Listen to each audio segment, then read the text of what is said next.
Okay, so the first question says, a survey asked a random sample of 1,500 adults in Ohio if they support an increase in sales tax of 5 to 6%. Let X donate the number of samples. Suppose 40% of adults in Ohio support the increase. Which of the following is the mean of X? So if you're looking at this and you're like, oh, it's a 40% increase, or a 40% accept, we really got a binomial situation here of accept and failure. So if you're looking at how you find the mean of a binomial distribution, it's n times p. And n in this case would be 1,500, and p in this case would be 0.4. So if you did 1,500 times 0.4, which I don't know off the top of my head, but we'll find out in a second, it'd be 600, and so that would be your final answer. Let's try the next problem. Okay, so we have a normal curve, and a couple things about a normal curve. Above the axis adds up to 100%. Mean should be in the middle, and it normally counts by standard deviations. So it looks like for this one that I have a mean of around 190, not quite 200. I'd kind of guess like 200 would be really close. I wish they would have made it 200. And it looks like each of these things this way are about 100 off, and it keeps counting by 100. So I'm going to say the mean is 190 and the standard deviation is 100. Let's try the next one. Okay, so it says find the area under the standard normal curve. I know a standard normal curve has a mean of 0 and a standard deviation of 1. So we can find this area pretty easily on the calculator. So we're going to go to distributions. We're going to go to normal CDF. And we start at 2. And we go to a really big number. So we're going to just put a big number in there. And then, because it goes off this way. And then we have a mean of 1. Or whoops, we have a mean of 0 and a standard deviation of 1. And that looks to be about 2.3%, so round figures, it's 2.5%. Let's try the next one. What's the standard deviation of a standard normal curve? Well, if it was just a normal curve, it would depend on the normal curve. But since it's standard, standard means that it's going to be 1. A standard normal curve has that mean of 0, and then it counts by 1s. So the standard deviation is 1. Let's try the next one. Okay, so given a normal distribution with a mean of 110, what's the proportion of infants that are between 125 and 140? Well, again, we'll just use our calculator and go to normal CDF. We started at 125 and we go to 140. Our mean is 110 and our standard deviation is 15. Oops. And then we just hit enter, and that is about 13.6%, so A is my correct answer. Let's try the next one. Okay, so again, this is a normal distribution, so I'll take out my calculator, and I'm going to go to second distribution, normal CDF. It says under 1995, or 95, so we'll start at 0 and we'll go to 95. And again, we have a mean of 110 and a standard deviation of 15. And that's about 15.9%. So A is the correct answer again. The big thing with this is just realize anytime you have a normal distribution, your brain should be thinking, oh, I need to use the normal distribution or normal CDF on my calculator. So most of that should be for your calculator and it'll be pretty easy to do. Let's do the next problem. Okay, so it says Congress passed a ban of sales of assault weapons. Now there is a move to repeal the ban. Do you agree on the blah, blah, blah?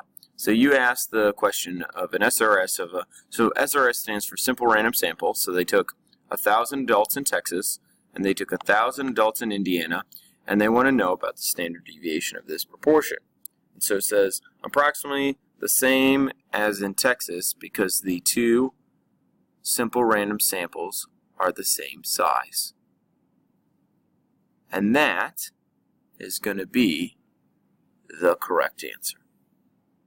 Because the only thing that matters about the standard deviation is the proportion that you get and how many samples that you take. And you should remember this from the cities that we did with the 300 cities. The more samples we took, the smaller and smaller that standard deviation got. That happens with any population, with any number of things. They'll always get smaller the more and more samples you take. So, larger in Texas because there's more people. It doesn't matter how many people there are. It just matters on the sample size you take. Smaller, same kind of thing. Maybe either smaller or larger in Texas. Like, the results might vary, but that's not normally true. Like, normally, after you take a decent amount of sample size, the sample size will determine everything. So just keep that in mind. Okay, so a researcher takes a sample size of 5 and then calculates the mean. What's the shape of the sampling distribution? That thing's going to be skewed. Because 5 isn't big enough sample size to make it approximately normal. We don't ever know if it's truly normal unless we check it. So don't ever put that something's truly normal. And when they say it's impossible to tell, that's not true. Like, we can tell.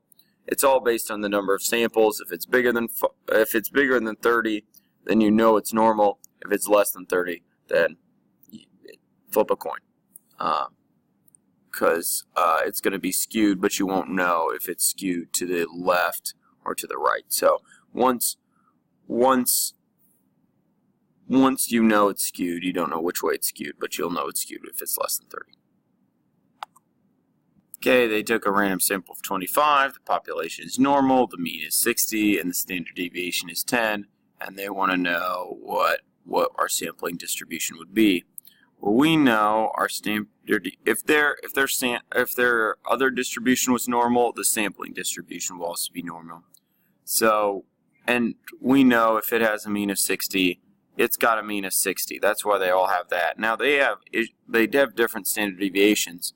And you might be tempted to pick A because you're like, oh, this one's standard deviation is 10, so this one should be. But if you remember from the last question, everything that mattered was the number of samples that you took.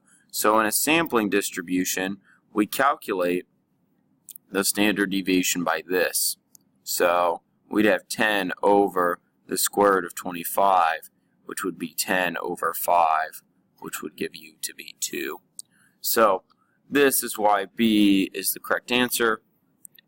It's because the means of a sampling distribution will always stay the same, but standard deviation will be affected by the number of samples. Let's try the last one. Okay, a test of ESP looks at cars that are hidden. Each cards contain 4 figures, so a star, a circle, a wave line, or a square. Okay, so I have a 25% chance of guessing a correct star is 0.25. It says an experiment looks at 100 cards and reads the experiment minds, and it wants the correct shape of the cards. What's the probability that a subject gets more than 30 correct if the subject does not have ESP and is just guessing? Well, I should know from before that this is a binomial distribution. That's a normal binomial distribution because they took more than 30 samples. So, if we calculate the mean and the standard deviation of this normal curve, then we should be able to run and figure out run the normal CDF and figure out which one is true. So if you remember how you find the mean of a binomial distribution, it's n times p, which the number of samples we took would be 100, and the probability that I guessed this right would be 0.25. So our mean is 25. And if you remember how to calculate a standard deviation of a binomial distribution, would be the square root of n pq, which we know that'd be the square root of 100 times 0.25 times 0.75 which I would need to do in my calculator. So square root 100 times 0.25 times 0.75. That, okay, that seems not too bad, 4.33.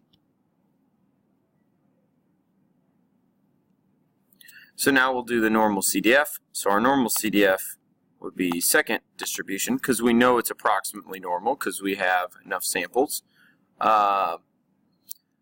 They said more than 30, so 30 would be our lowest. Our biggest would be, let's say, all 100 cards. Our mean that we would get right would be 25, and our standard deviation would be 4.33. So the probability that you get more than 30 cards right would be around 1251. So it looks like this one right here would be the correct answer. So if you need any help on any of these problems, again, just ask. But make sure you know how to do this for the final.